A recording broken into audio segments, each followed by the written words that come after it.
Kaya sabihin siya ay mas marami. At hindi din po niya kinulit si Prophet Elijah.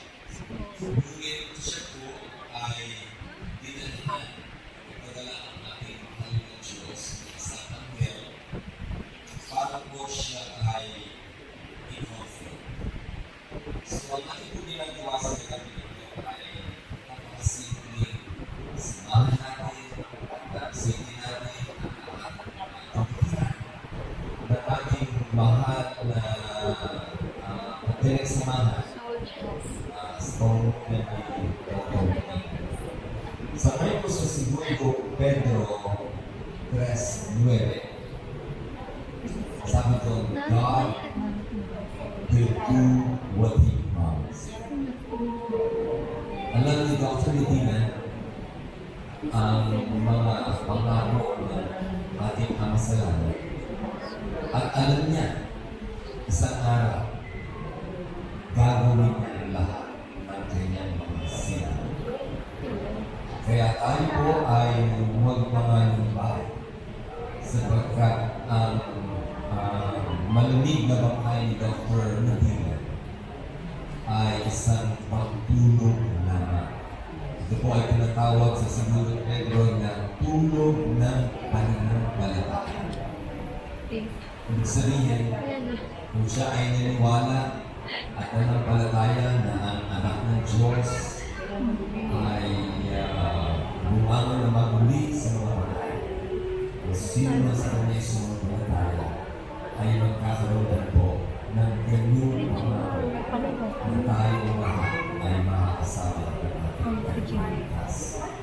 At sabi din po sa Jeremiah 29:11, "For I know the plans I have for you, declares the Lord, plans to prosper you and not to harm you, plans to give you hope in the future." So, let me go straight, mga kapatid. This is what I have shared intimately with Dr. Medina while I visited him several times sa hospital dito sa loob ng pamamahay sa series.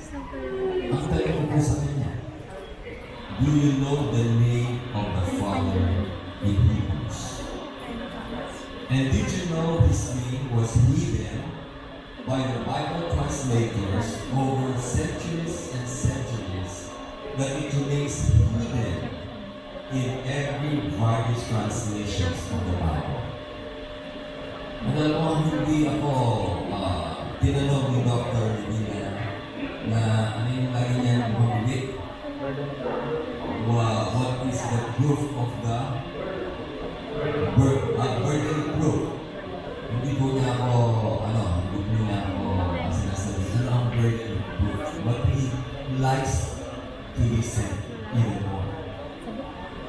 Napalit ko po sa kanya ito, ang mga Biblia ng Sefer, ang Hallelujah Bible, at ang Ethiopian Bible, which is the earliest known Bible, ay contain more than 7,000 names of the Father in the original Hebrew, the Holy Sacred, genuine name, the true name of Abba. Mr. Tetragrammaton po ay YHWH. Pero sa Hebrews po,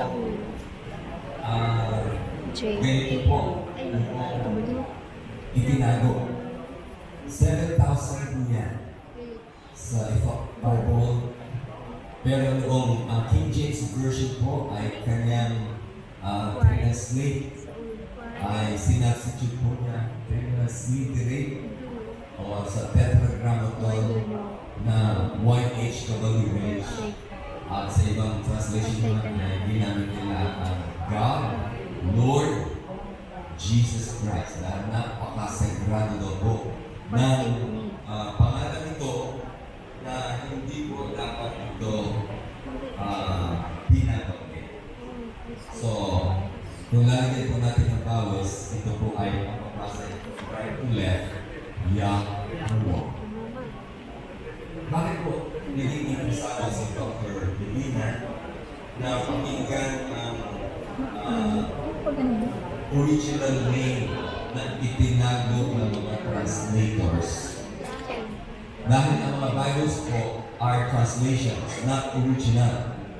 And many Bible prefaces that need, they substituted the word God or Lord in place of the Creator's Hebrew name na Yahuwah. So kung yun, YHWH po ay puro consonants. Wala po tamang pronunciation na lalabas sa puro consonants. At tama po.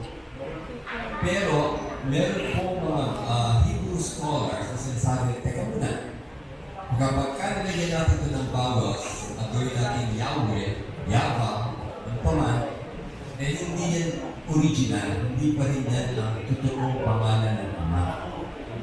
Pero ang YHWH po ay breathing consonants. So, ano ibig sabihin ng breathing consonants? Kapag ang pagbasa po o pagdinig sa breathing consonants sa mga kailangan ay kapag